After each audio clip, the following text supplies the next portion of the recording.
Hello dear students, as usual I am Navneel God from Tagore School Parvatsar and we are studying our social studies book of class 6th in this video. Dear students, as you know we are studying second lesson of history part of this book. इस book की जो इस book का जो history का जो part है उसका सेकंड लेसन हम लोग स्टडी कर रहे हैं इन दिनों में and the second lesson is from hunter gatherer to farmer and we are studying about the various parts of the stone age. हम लोग स्टडी कर रहे हैं जो स्टोन एज हुआ था, जो पाषाण युग था, जब पत्थरों की बनी हुई चीजें थी सब, उसको जो पार्ट्स में डिवाइड किया गया है उसके पार्ट्स को हम स्टडी कर रहे हैं. और इससे पहले हमने एक केस स्टडी भी की थी हुंसगी वैली जो कि कर्नाटक में है, वहां पर क्या क्या मिला है इससे रिलेटेड ये हम लोग स्टडी कर चुके हैं. अगेन नियोलिथिक एज के बारे में, यानी जो सबसे लास्ट पार्ट था अपने स्टोन एज का, जो सबसे लास्ट में अंतिम पार्ट था जिसमें कि काफी चीजें डेवलप हो चुकी थी. जो मेन ह्यूमन बीइंग था वो स्टेबल होके रहने लग गया था एक जगह पर, वो अपना फूड ग्रो करना सीख गया था, वो डोमेस्टिकेटेड करने लगा था एनिमल्स को.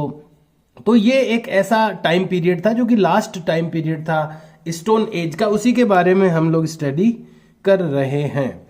So let's study today's point. आज का ये पॉइंट स्टार्ट करेंगे. It is the 9th video of this lesson. आज का वीडियो 9th लेसन है, इस 9th पार्ट है इस लेसन का, और हम लोग इनको कंप्लीट कर चुके हैं. अपने पिछले वीडियो में ऑन योर ओवन मैंने आपको दे दिया था रिटर्न वर्क के लिए. एक्स्ट्रा बिट जो है वो अपन रीड कर चुके हैं, और ब्रेन स्टॉर्मिंग का जो क्वेश्चन था वो भी मैंने आपको दे दिया था पिछले वीडियो में, तो इसका आंसर भी मैंने आपको बता दिया था. So I have given you 2 questions for return work in my last video and let's start the today's point. Neolithic age. The Neolithic age, या इसको अपन न्यू स्टोन एज भी कहते हैं. ये लास्ट टाइम पीरियड था स्टोन एज का जबकि काफी चीजें डेवलप हो गई थी. तो आइए इसके बारे में फिर से दिया हुआ है. हालांकि नियोलिथिक एज का पॉइंट पहले भी आ चुका है, लेकिन यहां पर कुछ चीजें अलग से दी जाएगी जो पीछे वाले पॉइंट में नहीं थी.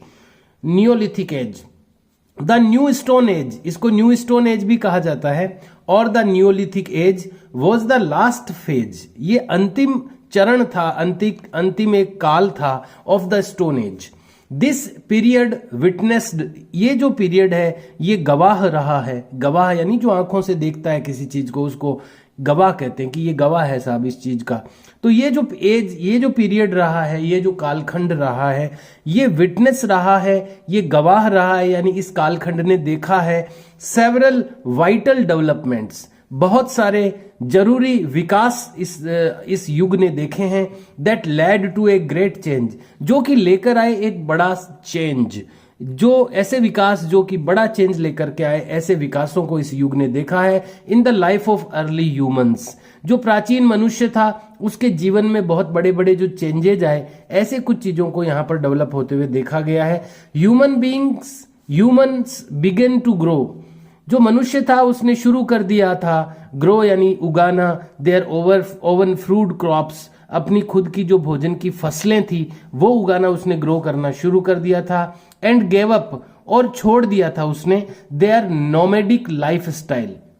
नोमैडिक का मतलब होता है जो घूमते रहते हैं, एक जगह नहीं रहते हैं, जिसको अपन यायावर भी कहते हैं या खाना बदोश कहते हैं, जो एक जगह नहीं रहते, अभी थोड़े दिन यहाँ रह लिए, थोड़े दिन कहीं और चले गए, तो जो स्थिर होके नहीं रहता उसको नोमैडिक लाइफ कहते हैं, खाना बदोश जीवन कह सकते हैं. तो उन्होंने ऐसा जीवन छोड़ दिया था इस जमाने में, इस कालखंड में, इस पीरियड में, टू लिव, रहने के लिए, इन परमानेंट सेटलमेंट्स, और वो शुरू कर दिया था उन्होंने स्थायी आबादी में रहना, यानी स्थायी घर बना करके रहने लगे थे वो लोग. परमानेंट सेटलमेंट्स में यानी स्थायी आबादी में वो रहने लगे थे.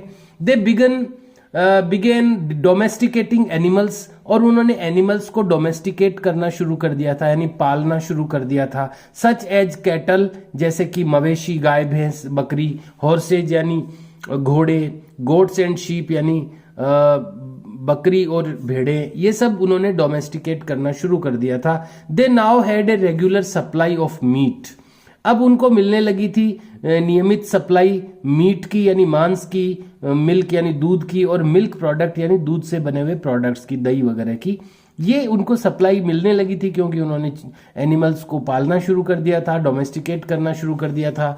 The wheel was the another crucial invention. ये जो व्हील की खोज हुई यानी पहिए की जो खोज हुई, उसने मानव जीवन में एक बहुत बड़ा क्रांतिकारी परिवर्तन लेकर के आया। व्हील का जो इन्वेंशन हुआ, जो पहिए की खोज मानव सभ्यता की सबसे बड़ी खोज कहलाती है, क्योंकि पहिए से ही फिर गाड़ी बनी, पहिए से ही चाक बना जिसमें बर्तन बने। आज आप देखेंगे तो बहुत सारी चीजों में पहिए का बड़ा रोल है। आज भी गाड़ियां पहिए से ही चलती है, आज भी जो मशीनें हैं वो एक गोल गिरारियों से ही चलती है, गियर्स से चलती है। तो पहिए का खोज बहुत बड़ा खोज था मानव सभ्यता में। तो यहां पर उसी के बारे में बताया गया है। Just a minute.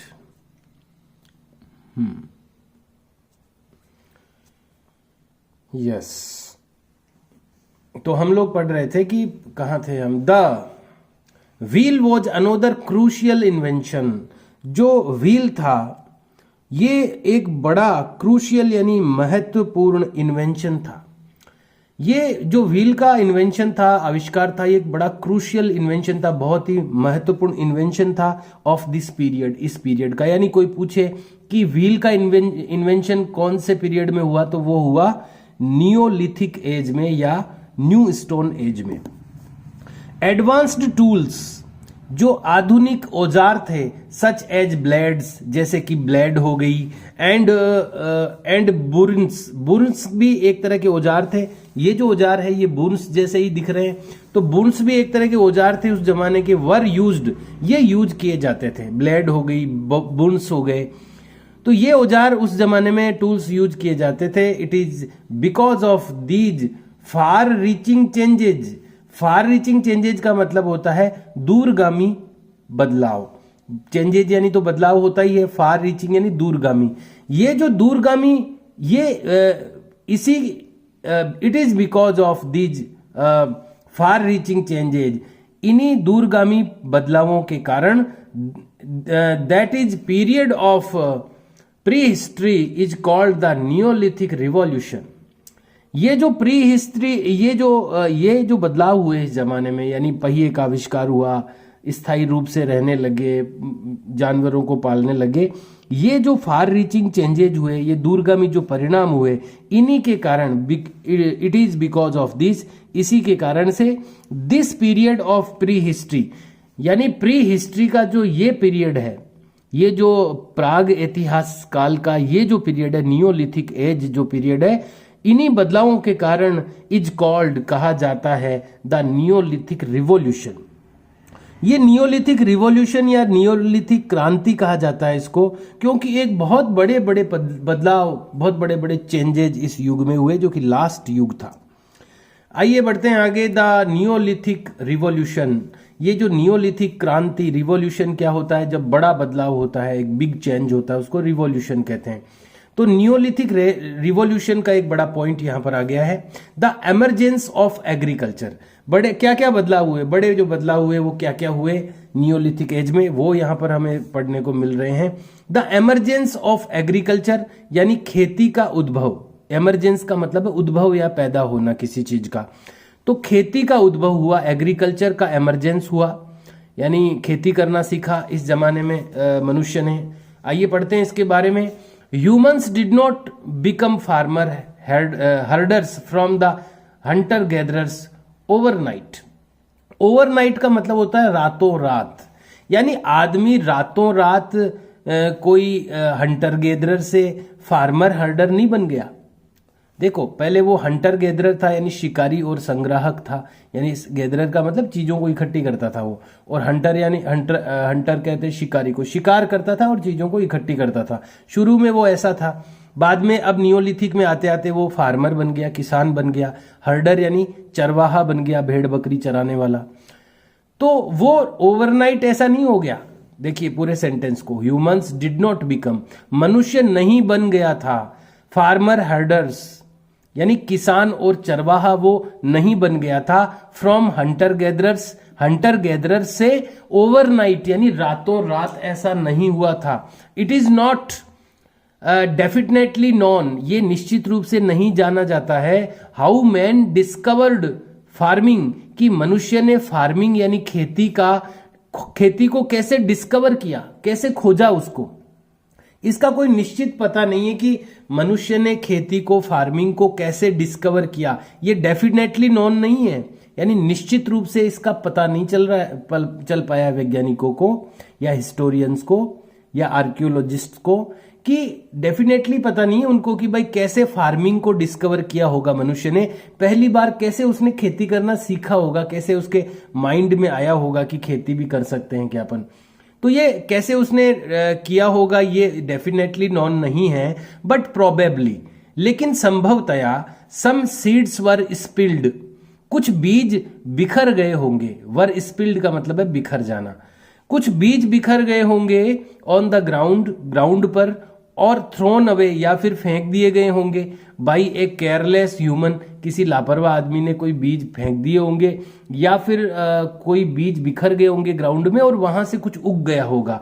And soon plants grow out of the soil, और जल्दी ही प्लांट उग आया होगा उस मिट्टी में से, इन दैट वेरी प्लेस, उस अलग स्थान पर, यानी जिस स्थान पर बीज गिरा होगा वहां पर कोई प्लांट उग आया होगा। तो उनको आश्चर्य हुआ होगा उस जमाने में कि ये क्या हो रहा है, ये यहाँ पर से प्लांट क्यों आया जबकि यहीं पर बीज गिरा था। तो यहां से उन्होंने इस तरह से शायद फार्मिंग डिस्कवर की होगी उन्होंने। इन एडिशन, साथ ही on the ice age ended, जो बर्फ का युग था, यानी हमने पढ़ा है कि शुरुआत में पूरी दुनिया में के अधिकतर हिस्सों में बर्फ जमी हुई रहती थी, जो टेम्परेचर था वो बहुत कम था, इसलिए आइस एज भी कहते हैं उस पुराने को, जो पैलियोलिथिक था, ओल्ड स्टोन एज था, उसको आइस एज भी कहते हैं। तो धीरे धीरे धरती में फिर गर्मी आई तो लोगों को थोड़ा आराम मिला। तो as the ice age ended, जैसे कि आइस का जो एज था वो खत्म हो चुका था इस यहाँ तक आते आते, and the climate became warmer, और जो क्लाइमेट यानी जलवायु थी वो बन चुकी थी थोड़ी गर्म। Human population began to increase, और मनुष्य की जो जनसंख्या थी वो बढ़ना शुरू हो गई।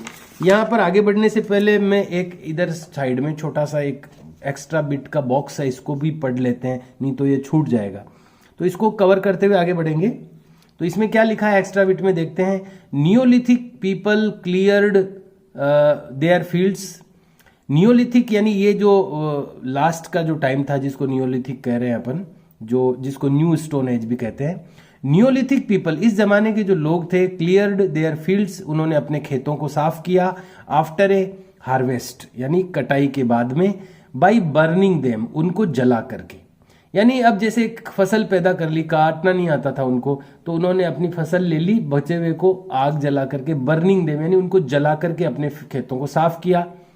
एश mounts and habitation sites have been discovered, ये जो राख वहां पर जमी हुई मिली, एंड हैबिटेशन, और जहां पर मनुष्यों की आबादी जो मिली है, ऐसी जो साइट्स है, ऐसे जो स्थान है, हैव बीन डिस्कवर्ड यानी खोजे गए हैं, एट ब्रह्मगिरी एंड हलूर इन कर्नाटका। कर्नाटक में दो स्थान है, ब्रह्मगिरी और हलूर, वहां पर ऐसे राख जमे हुए और आबादी के स्थानों को खोजा गया है। एंड पेयमपल्ली इन तमिलनाडु, तमिलनाडु में एक जगह है पेयमपल्ली, वहां पर, और कर्नाटक के ये दो जगह हैं। यहां पर इस तरह के स्थान मिले हैं जहां पर लोग जो जला करके अपने खेतों को साफ करते तो राख जमी हुई और आबादी के स्थान मिले हैं। तो आगे बढ़ते हैं। हम लोग पढ़ रहे थे कि जैसे जैसे धरती गर्म होने लगी, वार्मर होने लगा क्लाइमेट, तो ह्यूमन की जो पॉपुलेशन है, मनुष्य की जो आबादी है, वो बिगेन टू इंक्रीज यानी बढ़ना शुरू हो गई। And the demand of food, और जो भोजन की डिमांड थी, भोजन की, भाई मनुष्यों की संख्या बढ़ी तो भोजन की डिमांड भी बढ़ी। Demand for food increased as well, और उसी तरह भोजन की जो डिमांड है, भोजन की आवश्यक मांग जो है वो भी इंक्रीज हुई। दिस ग्रोइंग डिमांड, ये जो बढ़ती हुई डिमांड थी फॉर फूड, भोजन के लिए, could hardly be met by hunting and gathering alone. ये जो बढ़ती हुई भोजन की डिमांड थी, ये बड़ी कठिनाई से मिल पाती थी bye hunting and gathering only, यानी केवल शिकार करके और चीजों को इकट्ठा करके। हंटिंग और गैदरिंग से केवल अलोन, यानी केवल हंटिंग और गैदरिंग से ये जो डिमांड थी वो हार्डली मेट हो पाती थी, यानी मुश्किल से ये मिल पाती थी उन लोगों को। इसीलिए भी शायद खेती का आविष्कार हुआ होगा। People gradually learned the art of sowing seeds, और धीरे धीरे, ग्रेजुअली यानी धीरे धीरे, पीपल यानी लोगों ने, लर्नड यानी सीखा, the art of sowing seeds यानी बीज को बोने की कला, ये उन्होंने धीरे धीरे सीखी। ग्रोइंग क्रॉप्स, फसलों को उगाना, एंड हार्वेस्टिंग देम, और उनको काटना, इनको काट के इकट्ठा करना, हार्वेस्ट करना यानी काट के इकट्ठा करना, ये भी उन्होंने सीखा। दिस मीन्ट, इसका मतलब है दैट की परमानेंट ड्वेलिंग्स, यानी कि स्थायी आवास, ड्वेलिंग का मतलब आवास होता है, तो परमानेंट ड्वेलिंग यानी स्थायी आवास, नियर देयर फील्ड्स, और उनके खेतों के पास ही उन्होंने अपने परमानेंट ड्वेलिंग्स बना लिए। And live A settled life, और रहते थे और रहने लगे वो सेटल्ड लाइफ, यानी व्यवस्थित जीवन वो जीने लगे। पहले जहां पर वो एक शिकारी की तरह भटकते रहते थे, नोमेडिव लाइफ वो जीते थे, जानवरों की तरह रहते थे, तो अब वो एक सेटल्ड लाइफ जीने लगे, सेटलमेंट में रहने लगे, आबादी में रहने लगे, और अपना फूड ग्रो करने लगे। जो एनिमल्स थे उनको डोमेस्टिकेट करने लगे, तो दूध दही वगैरह उनको प्रॉपरली मिलने लगा। तो ये एक बहुत बड़ा चेंजेज आ गया था नियोलिथिक एज में आते आते। The earliest plants cultivated in the Neolithic age, जो सबसे प्राचीन पौधे या जो फसल कह सकते हैं अपन, cultivated in the Neolithic age, जो नियोलिथिक एज में उगाई गई, कल्टिवेटेड यानी पैदा की गई, जो सबसे प्राचीन प्लांट है। यानी अब एक प्रश्न आता होगा कि सबसे पहले उन्होंने उगाया क्या होगा, कौन सा पौधा उगाया होगा, एक प्रश्न आ सकता है दिमाग में। तो जो सबसे प्राचीन प्लांट उगाया गया, द अर्लीस्ट प्लांट्स, जो सबसे पुराने पौधे cultivated in the Neolithic age, जो कि नियोलिथिक एज में उगाए गए थे, वर क्या थे वो, व्हीट यानी गेहूं था, बार्ले यानी जौ था, फिग्स यानी अंजीर था, ओट्स यानी जई था, जौ और जई दो थोड़ा डिफरेंस होता है, एंड टाल ग्रासेज, और लंबी लंबी घासें उगाई उन्होंने, फॉर एनिमल्स टू ईट, और जानवरों के खाने के लिए उन्होंने टाल ग्रासेज भी उगाई। और ये सबसे पहले उगाए गए जो प्लांट्स थे उनमें से गेहूं था, जौ था, अंजीर था, जई थे और बड़ी घास थी। वंस हार्वेस्टेड, एक बार जब वो काट के इकट्ठा कर लेते थे, the grains had to be stored, जो ग्रेन्स यानी जो अनाज था, हैड टू बी स्टोर्ड, जिसको वो इकट्ठा करते थे, फॉर यूज, उपयोग के लिए, यानी एक बार जब वो काट के इकट्ठा कर लेते थे तो उस ग्रेन्स को स्टोर भी करते थे, वो इकट्ठा रखते भी थे यूज के लिए, टिल द नेक्स्ट हार्वेस्ट, अगली कटाई होगी, नेक्स्ट हार्वेस्ट होगा, तब तक के लिए वो अपने पिछले हार्वेस्ट से जो उनको ग्रेन्स मिलता था उसको वो स्टोर भी रखते थे। दस इस तरह से ग्रेनरीज का मतलब होता है अन्न भंडार, दस इस तरह से ग्रेनरीज वर